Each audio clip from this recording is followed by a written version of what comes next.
আমি রতন। আমি শহরের একটি কলেজে পড়াশোনা করি। আজ আমি গ্রামে যাচ্ছি আমাদের বাড়িতে। এই 2 বছর পর আমি বাড়িতে যাচ্ছি। পড়াশোনার চাপের কারণে গত 2 বছর বাড়িতে যেতে পারিনি। মা বাবার জন্য মনটা খুব খারাপ লাগছে, তাই কিছুদিনের জন্য বাড়িতে যাচ্ছি। আমাদের বাড়ি কুসুমপুর গ্রামে। মা বাবা আমাকে নিয়ে অনেক স্বপ্ন দেখে, আর তাদের সব স্বপ্ন পূরণ করার জন্যই তাদেরকে ছেড়ে আমার এই দূরে থাকা। আমি আজ বাড়িতে যাচ্ছি এ কথা মা বাবাকে জানাইনি। মা বাবাকে হঠাৎ চমকে দেব এই ভেবে, কিন্তু এখন মনে হচ্ছে মা বাবাকে না জানিয়ে ভুল করেছি। ট্রেন আমাদের গ্রামের স্টেশনে পৌঁছাতে অনেকটাই রাত হয়ে যাবে, আর স্টেশন থেকে আমাদের বাড়ির দূরত্ব অনেকটাই। স্টেশন থেকে বাড়ি পর্যন্ত আমাকে পায়ে হেঁটেই যেতে হবে, কারণ এত রাতে আমাদের স্টেশনে কোনো গাড়ি পাওয়া যায় না। এর মধ্যে বাবার মোবাইলে অনেকবার কল করলাম, কিন্তু কল ঢোকাতে পারলাম না, হয়তো নেটওয়ার্কের সমস্যা। এর মধ্যে ট্রেনটি আমাকে আমাদের স্টেশনে নামিয়ে দিয়ে চলে গেল। রাত এখন 10টা ছুঁই ছুঁই। স্টেশন একেবারেই জনমানবহীন। স্টেশনে আমি ছাড়া আর কেউ নেই। আমি স্টেশনে আর কাউকে না পেয়ে গ্রামের রাস্তা দিয়ে হাঁটা শুরু করলাম। আমি যতই সামনের দিকে এগোচ্ছি ততই আমার একটু একটু ভয় হতে শুরু করলো, কারণ আমাদের গ্রামের প্রবেশের ঠিক আগেই একটি শ্মশান ঘাট আছে। আমাদের গ্রামের লোক মারা গেলে সেখানেই পোড়ানো হয়। ছোটবেলা থেকেই শুনতাম আমাদের ওই শ্মশানে নাকি ভয় আছে। এসব ভাবছি আর হাঁটছি।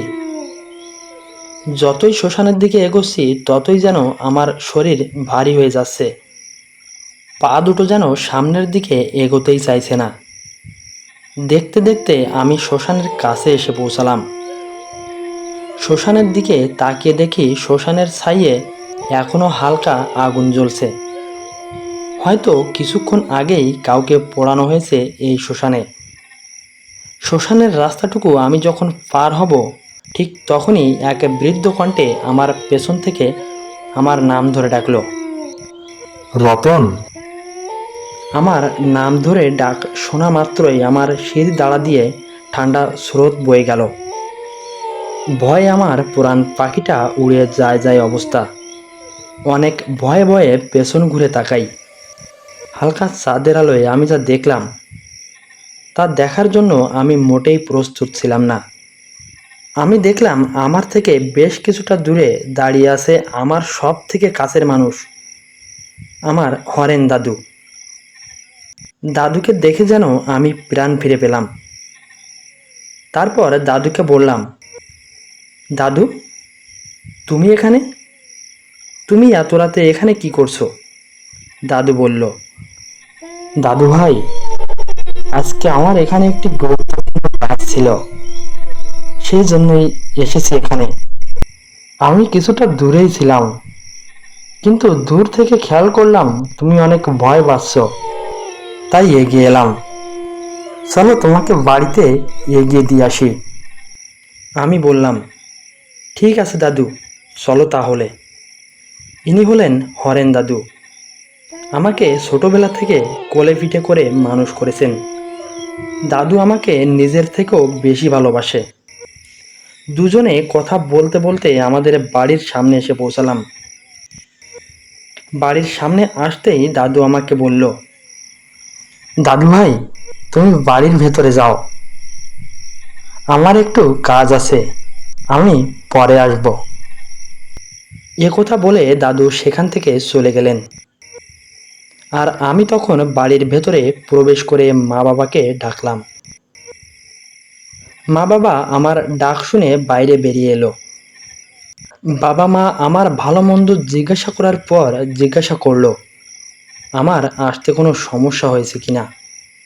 আমি বললাম, শ্মশানের ওইখানে আসার পর একটু একটু ভয় করছিল।